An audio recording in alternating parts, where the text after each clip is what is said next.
tema de conociendo a Dios, y a mí se me asignó un tema que va a durar esta mañana y la del día de mañana, y el tema general es la trascendencia de la teología en la iglesia. Y prácticamente este tema lo vamos a abordar desde dos puntos generales, uno hoy y uno mañana. Y esta mañana vamos a meditar sobre el propósito de la iglesia como fundamento para poder ver la trascendencia de la teología.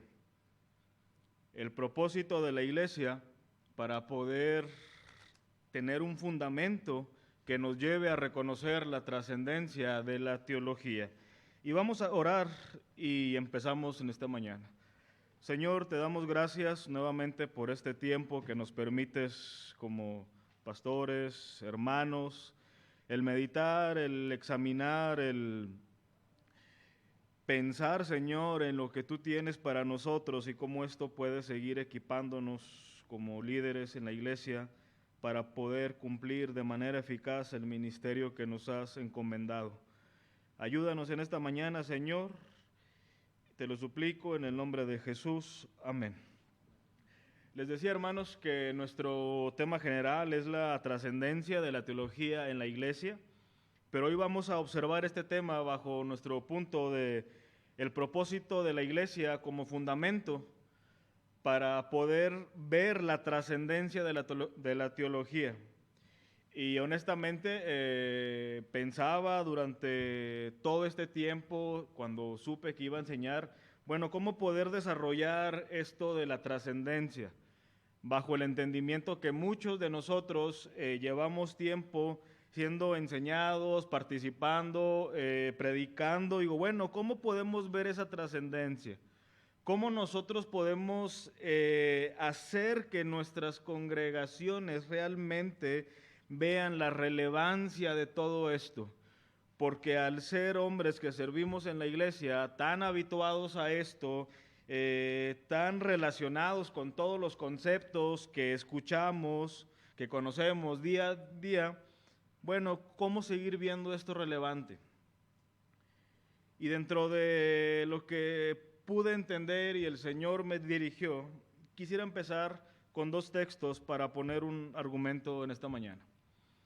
Primera Timoteo capítulo 3, 15. Y quisiera resaltar lo siguiente. Pablo dice, para que si tardo sepas cómo debes conducirte en la casa de Dios, que es la iglesia del Dios viviente, columna y baluarte de la verdad. El énfasis de este texto para nuestro estudio esta mañana es esta palabra que baluarte, que algunas traducciones usan un bastión.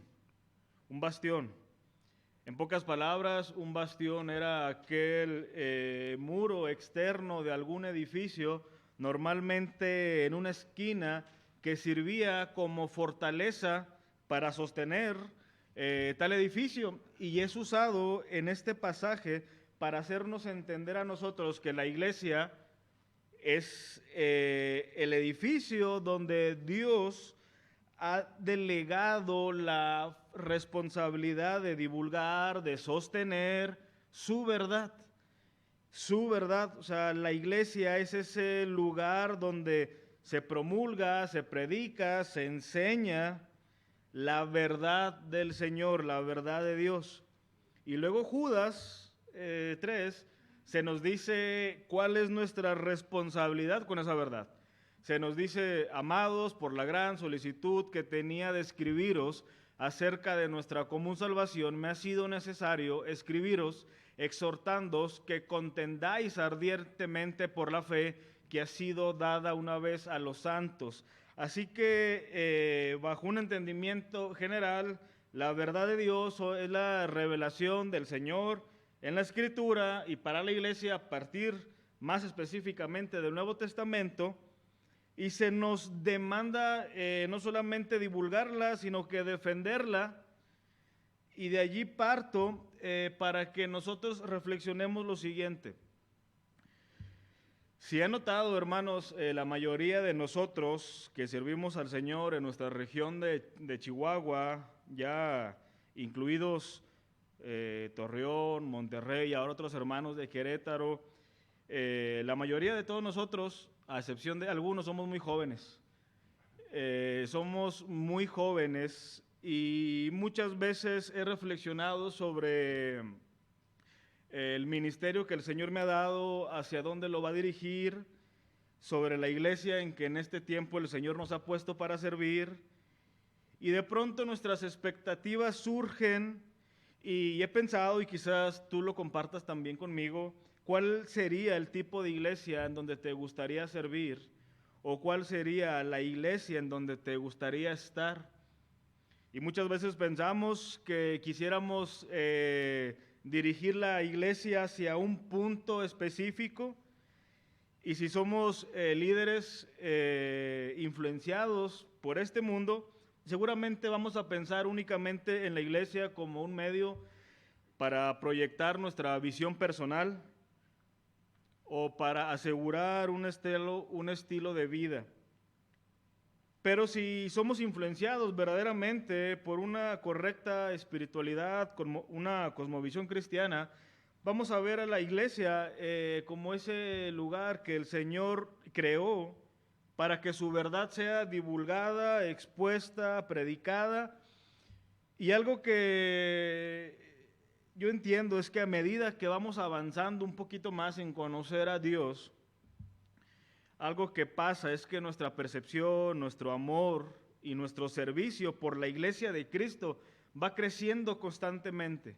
Si dentro de tus tiempos difíciles ministerialmente has tendido a veces a querer, renunciar, a veces abstenerte, cuando tú entiendes lo que es la iglesia, que Cristo murió por ella y que Dios te ha puesto, es algo que impulsa verdaderamente seguir sirviendo al Señor. O sea, nos ha puesto en un lugar tan especial. El problema de todo esto, hermanos, es que cuando nosotros nos hacemos la pregunta, ¿cómo le hacemos para que la iglesia avance en lo que es trascendente? Tú como pastor responsable de una congregación o que compartes el gran ministerio con otros hermanos, cuando platican o cuando piensan, ¿cómo le hacemos para que nuestra congregación en Juárez, Chihuahua, donde estés, pueda avanzar a lo que verdaderamente es trascendente? El gran problema yace cuando los líderes de la iglesia ni siquiera tienen claro qué es trascendente dentro de la iglesia. Muchos pudiéramos confundir lo importante y urgente con lo que es prioritario y con lo que es trascendente, y de esto se deriva que muchos pastores bregan ni siquiera saber claramente lo que están persiguiendo, y cuando menos nos damos cuenta ya pasaron algunos años que hemos estado sirviendo sin siquiera saber, cuál es nuestro enfoque ministerial. O sea, ¿hacia dónde vamos? Ya pasaron 5 años, 10 años, pero pareciera ser que a veces nos acostumbramos a una filosofía de ministerio conforme vaya saliendo al día, cada domingo, sin siquiera tener claro un objetivo. Y es que dentro de una iglesia, hermanos, todos los que están sirviendo saben de lo trascendente y lo importante que es, por ejemplo, tener una administración correcta del dinero. Saben lo que es necesario tener un templo en buenas condiciones. Saben lo importante que es contar con los medios necesarios para el desarrollo de un buen culto, contar con diversos ministerios que atiendan e integren a las personas que servimos. Sin embargo, considero que al pensar por qué nos reunimos semana tras semana, pudiéramos haber caído rápidamente en dos perspectivas y enfoques errados sobre el propósito de la iglesia local, que son muy comunes, que no son del todo malos, pero no son trascendentes ni primordiales. De hecho, mencionaba alguno nuestro hermano ahorita, y voy a ahondar un poquito más en esto. Una primera perspectiva que nos puede ocupar demasiado tiempo es que la iglesia existe principalmente para la evangelización. Bajo esta mirada, el propósito principal de la iglesia local es traer a los inconversos a la fe. Y uno dirá, bueno, ¿qué acaso no se trata de eso? ¿Qué acaso no hay personas que están muriendo día a día? ¿Acaso no es evidente que si Dios me ha puesto en tal ciudad, en tal pueblo, es porque hay personas que no conocen a Dios? Bueno, déjame explicarte a qué me refiero. Este esfuerzo bien intencionado, pero errado, de muchas iglesias, en el último tiempo tuvo un auge. Uno de sus exponentes más fuertes, lo conocen, Rick Warner, y considero que muchos tienen ahí su libro y lo han leído, y algunos hasta allí se basan. En su libro Una iglesia con propósito, él en pocas palabras dice que el propósito inicial y último de la iglesia es alcanzar a los perdidos, y bajo esto dice: tu adoración, el diseño del edificio de tu iglesia, tus instalaciones, tus prácticas, debe de estar determinado por poder captar la atención de los inconversos. De hecho, es muy común esas iglesias tipo Walmart, que a donde llegan acaparan todo porque están diseñadas para captar la atención. De hecho, continúo diciendo, en un fragmento de dicho libro, dice Warren que una vez que conoces tu objetivo, o sea, los inconversos, eso va a determinar mucho de los componentes de tu servicio, estilo de música, tus mensajes, etcétera, etcétera, etcétera. Cuando entendemos esto, definitivamente llega a nuestra mente que no es otra cosa sino que caer y abrazar la corriente filosófica del humanismo. Humanismo puro dentro de la iglesia, que entiende que lo más importante son las personas en nuestra congregación. Por una parte, se piensa que el ser humano es el más importante y por tanto todo esfuerzo, palabras y acciones deben de estar dirigidas a buscar su bienestar, su comodidad y su felicidad. Por otra parte, el humanismo también es la percepción de que el hombre tiene la capacidad de juzgar y decidir qué es verdad y lo mejor para su vida. Entonces aquí tenemos una combinación muy peligrosa, porque vemos que pudiéramos caer en esto de que con el fin de acaparar la atención de los inconversos, centrar toda nuestra atención, todo nuestro esfuerzo en las personas, exaltar su libertad, incitar a rechazar toda autoridad. Pero nosotros, hermanos, tenemos que ir cada vez más comprendiendo y haciendo de nosotros una verdadera convicción que toda enseñanza y concepto que enfatiza la importancia del hombre por encima de quién es Dios es una enseñanza meramente humanista, antropocéntrica y egoísta. De hecho, alguien que se adhiera a tal percepción dirá que tiene la convicción que cualquier persona puede ser ganado para Cristo si uno logra abrir la llave de su corazón. Es por eso que muchas buenas intenciones en las iglesias decimos: únete a una persona, hazte como él, llega a pensar como él, gánate su confianza y poco a poco le vas metiendo acerca de quién es Dios.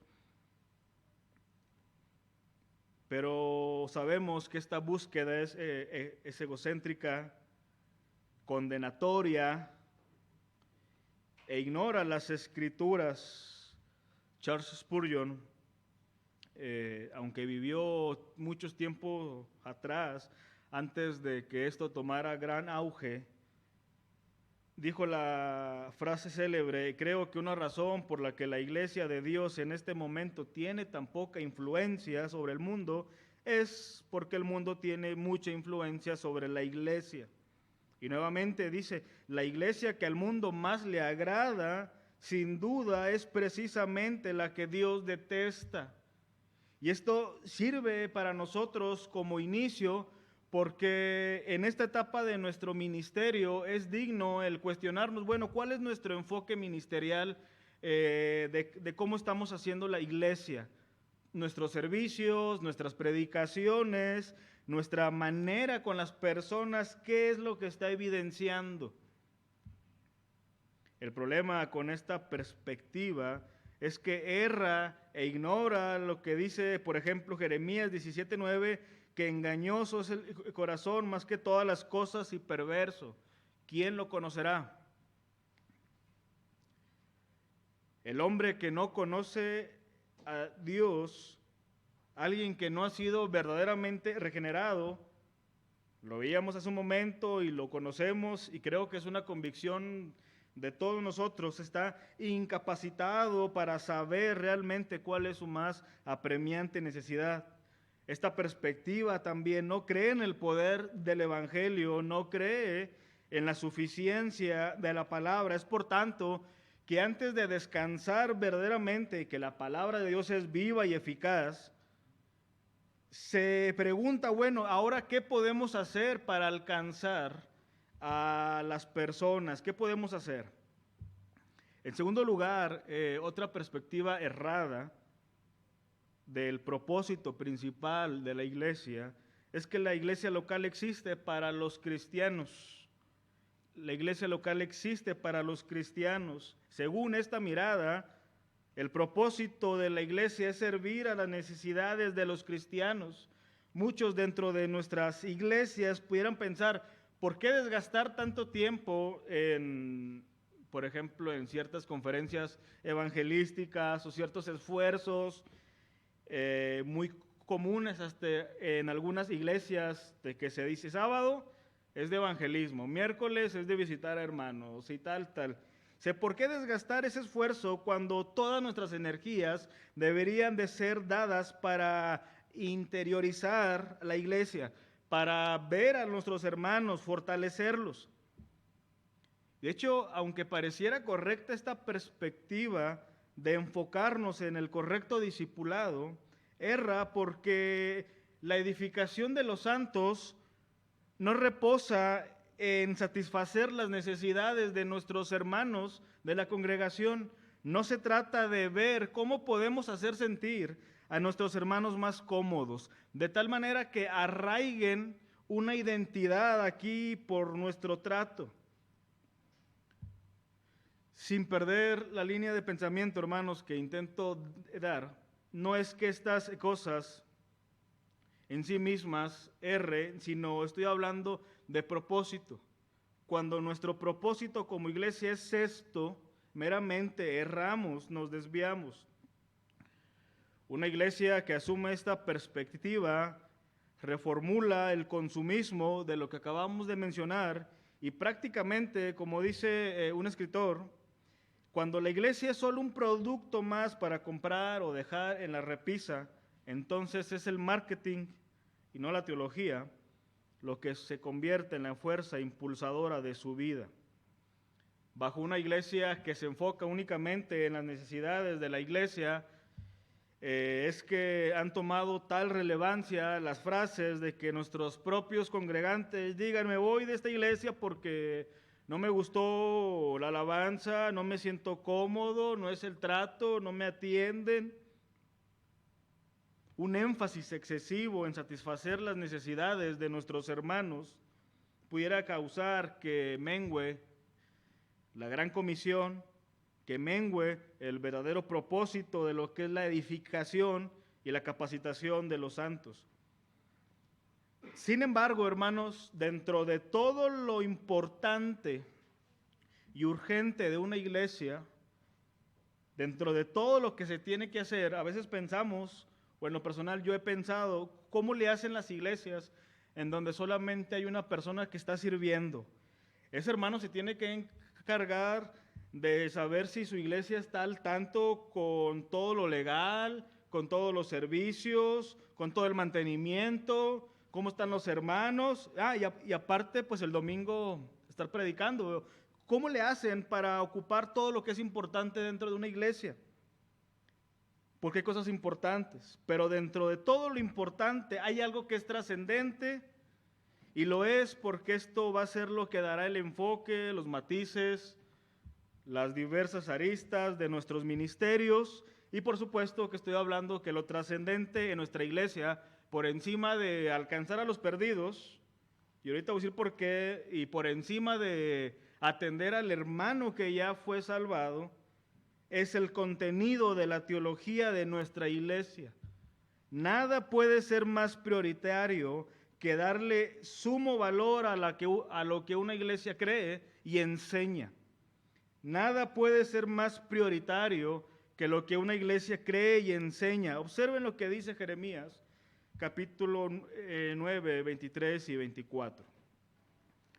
Así dijo Jehová: no se alabe el sabio en su sabiduría, ni en su valentía se alabe el valiente, ni el rico se alabe en sus riquezas, mas alabes en esto el que se hubiere de alabar, en entenderme y conocerme que yo soy Jehová, que hago misericordia, juicio y justicia en la tierra, porque estas cosas quiero, dice Jehová.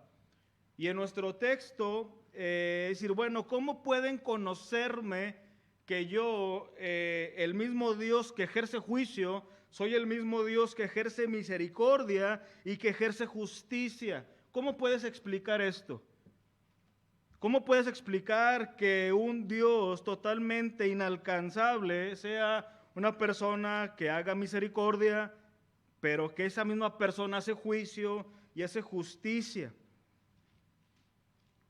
En este texto, hermanos, resalta todo lo que, resalta que todo lo que pudiera ser digno de nuestra alabanza personal es digno de ser rechazado.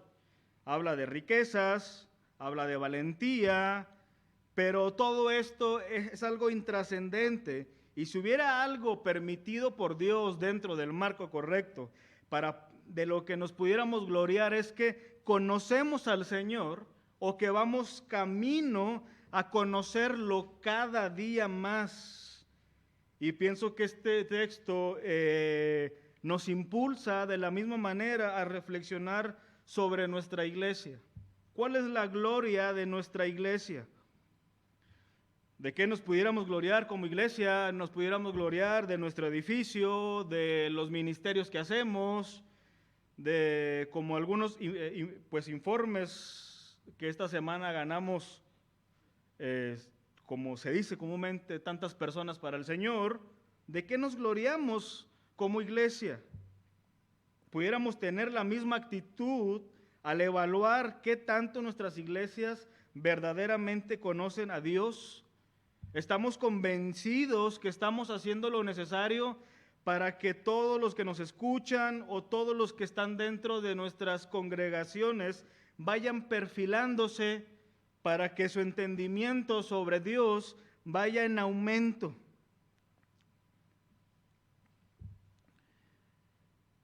Yo quisiera resaltar lo siguiente, hermanos. Nosotros nunca podremos ver la necesidad de una sana y robusta teología dentro de la iglesia si primero no tenemos claro cuál es el propósito de la iglesia. Hace rato se enfatizaba lo que es la teología sistemática, y algo que nutre a la teología sistemática es la teología bíblica.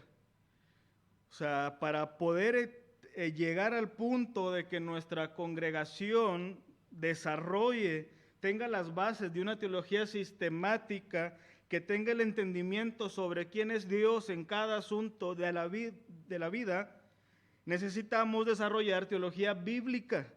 El poder desarrollar y leer la Biblia correctamente como algo, una unidad perfecta. Saber que cada pasaje, que cada libro, que cada capítulo tiene el propósito de llevarnos a Cristo, a la redención, a lo que es la obra del Señor. Si nosotros no estamos entrenados en teología bíblica, nunca vamos a llegar a desarrollar después una teología sistemática. Necesitamos la teología bíblica. Necesitamos saber cómo ese pasaje me va a llevar a luego poder complementar con todo lo que la Escritura dice. Y aquí pudiéramos usar varios conceptos algunos de preferencia o algunos van a ser notorios al que nos fue enseñando, de dónde aprendimos, pero el punto es que la teología bíblica, ese conocimiento orgánico de la Biblia, es necesario para poder tener un conocimiento total de quién es Dios, que nos lleve a una correcta teología sistemática. Así que esa teología bíblica, hermanos, nos capacita para cumplir el propósito de la iglesia. Y es que no necesitamos ir muy lejos.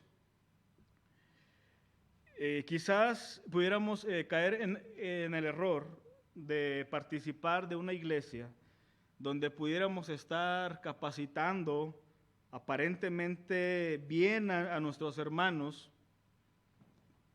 pero lo sorprendente y paradójico es que muchas de esas iglesias no han visto en mucho tiempo la salvación de un hombre dentro de sus filas. Hay muchos hermanos de las iglesias que van avanzando en ciertos conceptos, pero la pregunta es ¿por qué de pronto no vemos que Dios salve a personas en nuestras iglesias? Y nos preguntaríamos, bueno, ¿qué fue lo que está fallando? Romanos 9:6 dice, no que la palabra de Dios haya fallado, porque no todos los que descienden de Israel son israelitas, pero partiendo de que la salvación es del Señor, una sana y sólida teología sistemática, impulsada por la teología bíblica, nos va a hacer entender, no solamente enfatizar aspectos, por ejemplo, por poner uno nada más, sobre la elección, sino que Dios también nos va a hacer entender la responsabilidad correcta y sana de nosotros como iglesia por alcanzar a los perdidos. Pero si nosotros queremos evitar tales errores de caer en estas perspectivas humanistas o de satisfacer las necesidades de nuestros hermanos, o si nos vamos a dar a la dura tarea de revertir tales perspectivas dentro de nuestras iglesias, lo único que podemos hacer, pero no es lo único como algo ruin, sino como algo de urgencia, es darle la trascendencia al estudio serio de Dios en la vida de la iglesia. De hecho, aquí hay algunos hermanos que han estado en esa difícil labor de tratar de revertir enfoques y muchas veces yo me cuestiono. Yo soy de Monterrey, vengo de una iglesia con otra perspectiva totalmente y me he cuestionado, bueno, si yo estuviera en un lugar así, si mi misión sería pastorear una iglesia con otro enfoque, ¿qué haría? ¿Qué es lo primero que uno hace? ¿Cómo llegamos de tener una iglesia que entendemos que tiene una perspectiva errada para trasladarla al punto que Dios nos ha indicado que es el correcto? ¿Cuál es el primer paso? Y algunos dirán, bueno, pues le hablo a tal hermano, hago una conferencia, llevo allá a la UPBC. No, pero ¿cuál es nuestra perspectiva? ¿Qué haríamos? Y sin duda, bajo un entendimiento correcto, diríamos, lo principal que yo tengo que hacer en una iglesia, si yo quiero llevarla hacia el propósito correcto, es darle seriedad al estudio de la palabra. Es predicar con palabra. De hecho, no sé si alguno haya leído algo de la biografía de la iglesia de Belém, donde fue pastor John Piper. Cuenta la biografía que cuando lo llaman a él para que se haga cargo de dicha iglesia, eran solamente 12 personas. Él era profesor de una universidad y dice que dentro de esas 12 personas la mayoría era de 60 años para arriba.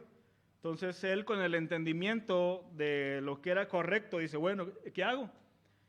Y cuenta que se dedicó únicamente a lo que entiendo que tengo que hacer, que es predicar la palabra.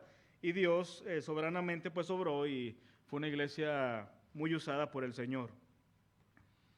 Pero la teología cristiana la podemos resumir de esta manera. Es el estudio de la revelación de Dios en la Biblia, donde la pieza trascendente es Dios, donde la fuente es la palabra y el objetivo es la vida piadosa de la congregación. El objetivo de la teología es la vida piadosa de la congregación. Es que nuestros hermanos realmente se desarrollen como cristianos. De hecho, no es lo que tanto creemos. O sea, si yo te preguntara, hermano, bueno, ¿qué es lo que tú quieres de tu iglesia? Bueno, que ellos se conformen a la imagen de Cristo, que lleven vidas piadosas. Y para eso necesitas el estudio de la palabra, donde Dios tiene que ser el centro, donde la fuente tiene que ser la palabra y el objetivo es la piedad.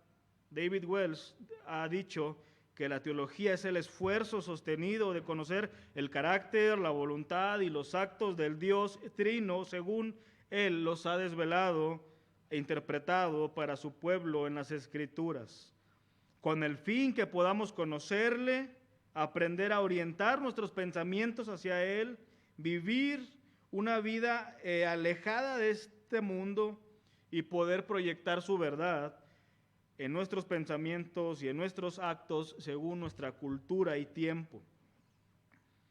Ahora, cuando usamos el término teología, esta parte prácticamente me la salto porque lo dijo nuestro hermano, es un término muy amplio.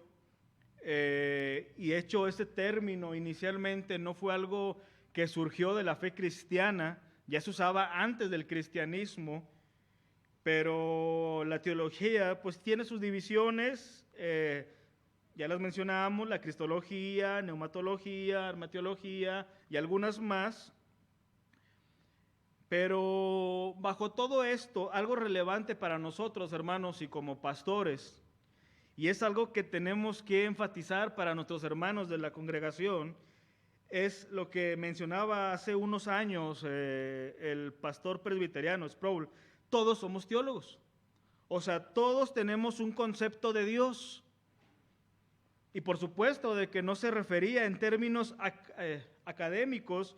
No todos aquí contamos con algunos créditos formales que nos certifiquen como teólogos profesionales, ni tampoco alude a la evidencia de que alguien se pueda memorizar ciertos dogmas, ciertas confesiones, aunque yo estoy convencido, hermano, y aquí tú pudieras diferir, pero yo estoy convencido que un pastor que está comprometido con la seriedad de la palabra no va a desestimar la teología histórica, lo que son los dogmas, las confesiones, los concilios, porque de pronto nosotros ignoramos que las enseñanzas que hoy tenemos sistematizadas, ignoramos de dónde provinieron. Ignoramos que Dios usó hombres más versados en el tema para poder darnos un empuje y poder conocer claramente más sistemático lo que son esas enseñanzas. De hecho, mira, ve por favor a 2 Timoteo capítulo 4, versículo 13.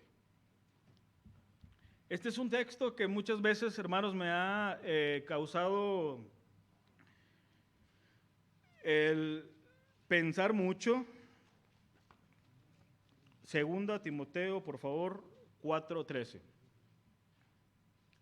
Es un pasaje que pareciera ser desapercibido, pero observa lo que dice Pablo. Trae cuando vengas el capote que dejé en Troas, en casa de Carpo, y los libros, mayormente los pergaminos. Yo pensaba, bueno, el apóstol Pablo, inspirado por el Señor, instruido bajo los pies de Gamaliel, era un tiempo en el que iba a estar encarcelado, no iba a poder predicar públicamente, pero no era un tiempo para que él se tirara a la pereza, sino que era un tiempo de seguir conociendo y tráeme los libros. O sea, a veces nosotros, hermanos, desestimamos tanto la buena literatura cristiana que Dios ha usado con ciertos hombres para la edificación de la iglesia. Todo pastor debe de estudiar, todo pastor debe de leer, debe de conocer. y caíamos y platicaba con el hermano Alejandro de el uso que se le da ahora al concepto biblicismo o biblicista. En pocas palabras, es un hombre que no acepta ninguna interpretación más que la suya, cayendo en una interpretación privada, ignorando lo que la Iglesia del Señor históricamente ha creído, e ignorando y no llevándose a la reflexión lo siguiente: ¿por qué en 2000 años de la historia de la Iglesia ningún hombre llegó a tal conclusión de la que llegué yo? ¿Por qué Dios nunca iluminó a nadie más que solo a mí para llegar a tal punto? Es como han surgido las sectas, es como ha surgido el sectarismo dentro de la iglesia. Pero cuando se enseña, y nosotros es algo que intentamos enfatizar aquí en la iglesia, de que todos somos teólogos, es porque precisamente todos los hombres tienen un concepto de Dios. Sea bueno, sea robusto, sea débil, sea frágil, todos tienen un concepto de Dios. De hecho, esa es una de las maneras en que a veces nosotros intentamos evangelizar a las personas. Le decimos: oye, ¿y tú qué piensas de Dios? Y la persona, cuando dice, habla de su teología. Esto es muy importante, hermanos, porque quizás todos han estado expuestos a lo siguiente. Yo lo he escuchado y me han dicho, otros me han contado, de que algunos en sus congregaciones, algunos pastores, algunos hermanos, es muy común que digan: yo no necesito ninguna teología, todo lo que necesito es saber sobre Jesús. Y nosotros pensamos: si yo te pregunto quién es Jesús y en cuanto me respondas, vas a estar haciendo teología, así que las tardes teológicas son más comunes de los que pensamos. Y cuando digo que todos somos teólogos, hermanos, no intento decir que lo que manifiesta eso es el uso de conceptos, de ciertas palabras técnicas. No, simplemente es darle la trascendencia al estudio de Dios en nuestra iglesia. Necesitamos que nuestros hermanos conozcan a Dios. Si tu objetivo es que tus hermanos sean santos, que lleven vidas santas, necesitas enseñarle al Dios santo, al Dios que es santo, que es 3 veces santo.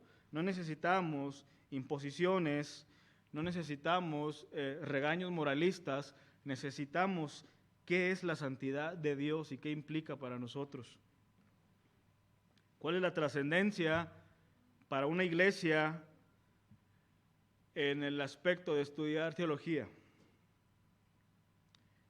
Pudiéramos decir que es trascendente porque nos va a ayudar a determinar el carácter de Dios, nos va a ayudar a entender los designios de Dios hacia nosotros como hombres, nos va a ayudar a saber ante esa perfección de Dios cuál es ahora nuestro deber, nos va a ayudar para capacitarnos para poder servirle y sobre todo va a poner la base para poder amarlo. Y cuando yo entiendo, hermano, todo esto que es trascendente y por qué yo necesito realmente estudiar en las Escrituras y que nuestras iglesias estén expuestos a quién es Dios, va a haber resultados. Una vez envuelto en la labor de enseñar teología en nuestras iglesias, bajo la dirección del Espíritu Santo, teniendo como fuente divina la palabra y con el entrenamiento correcto, iremos observando gradualmente sus beneficios. Vamos a ver que va a ser la palabra la que traiga convicción de pecado a los creyentes. Vamos a ver que será la palabra y no nuestros regaños lo que traiga santidad a la iglesia.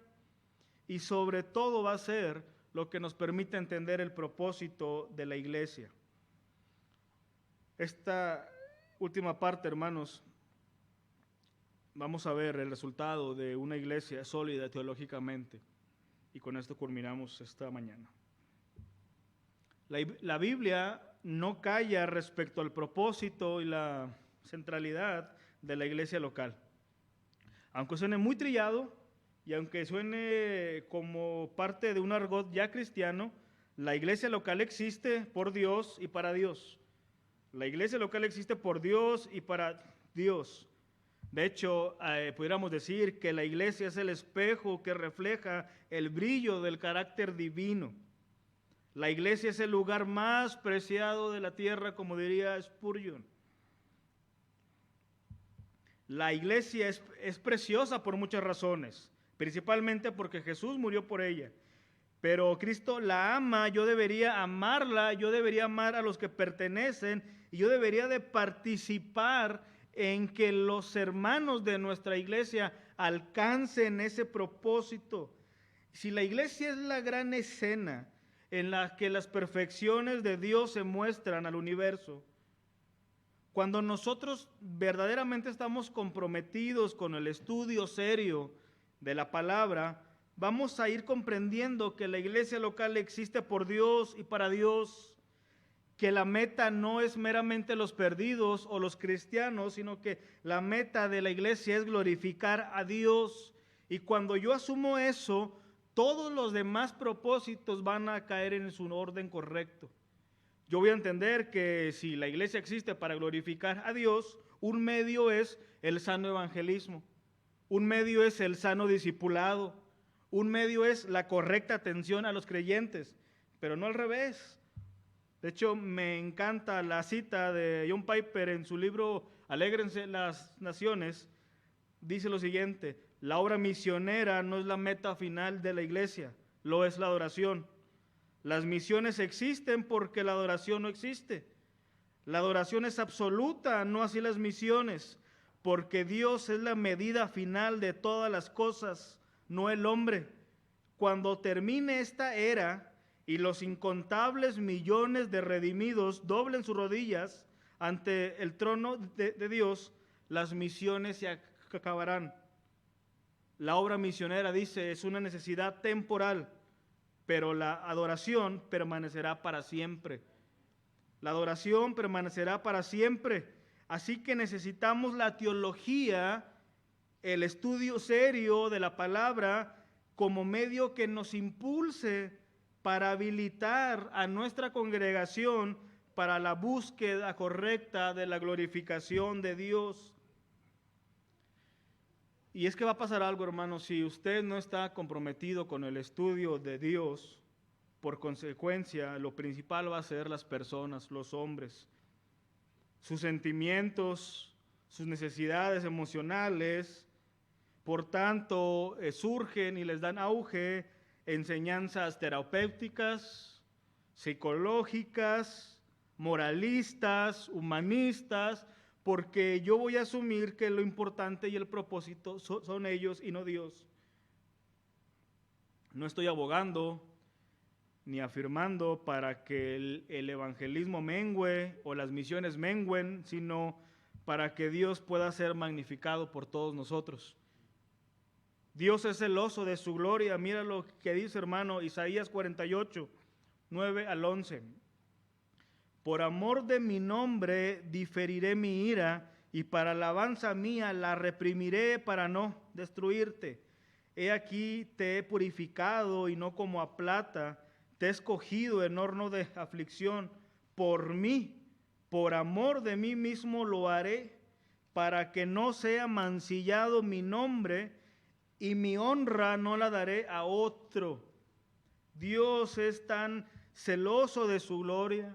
El objetivo de Dios es su propia gloria, y en eso nos ha hecho partícipes de que la iglesia pueda ser, valga la redundancia, participar en tan sublime propósito de correctamente glorificar a Dios.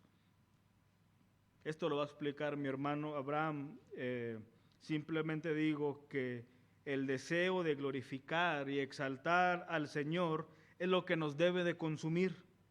Por consiguiente, una iglesia fiel debe centrarse en Dios, no en el hombre. La iglesia ha sido redimida para que los creyentes glorifiquen, sirviéndose unos a otros, proclamando el evangelio, anunciando las virtudes de aquel que nos llamó, edificando, discipulando, Los fines propios de la vida y de una iglesia local son el culto a Dios, la edificación de la iglesia y la evangelización del mundo. La iglesia local existe para glorificar a Dios. De hecho, esto es lo que menciona Pablo en Efesios. Vean lo que dice, capítulo 3, 20, 21. Y aquel que es poderoso para hacer todas las cosas mucho más abundante de lo que pedimos o entendemos, según el poder que actúa en nosotros, a Él sea la gloria en la iglesia, en Cristo Jesús, por todas las edades, por los siglos de los siglos. Amén. Así que nos reunimos para adorar a Dios en formas que Dios ha revelado. Cada domingo, cada vez que nos reunimos, si usted tiene culto miércoles, domingo, viernes, atiende jóvenes, cualquier que sea su labor, debemos de entender que cada vez que nos reunimos como iglesia, mi responsabilidad es impulsarlos hacia ese propósito. No buscamos entretenimiento, no buscamos satisfacer sus heridas emocionales, buscamos que sus mentes puedan tener la convicta determinación de que existen por Dios y para Dios. Así que, hermanos, esta visión y enfoque sobre la iglesia es mucho más que conversar y reunirnos a almorzar. Es mucho más que meramente pasar el tiempo. Y nosotros no podemos seguir desperdiciando más el tiempo como líderes dentro de una iglesia en la cual siguen pasando las semanas, siguen pasando los años y no tenemos claro el propósito. Todo lo que rodea a nuestro ministerio es importante. Es muy importante el que una iglesia pueda contar con una buena organización. Es muy importante que una iglesia pueda contar con recursos, pero es trascendente que una iglesia esté comprometida con el estudio de Dios, que va a ser lo único que nos va a poder capacitar para glorificar al Señor. Así que ante la pregunta, ¿por qué la teología es trascendente para la iglesia? Es porque es lo único que nos va a permitir cumplir el propósito por el cual existimos, glorificar su nombre.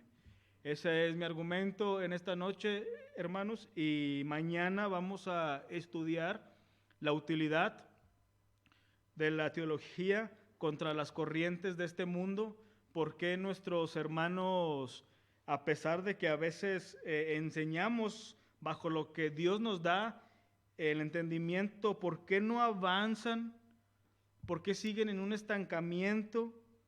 Y vamos a ver algunas de sus funciones contra las corrientes de este mundo. Vamos a orar, hermanos.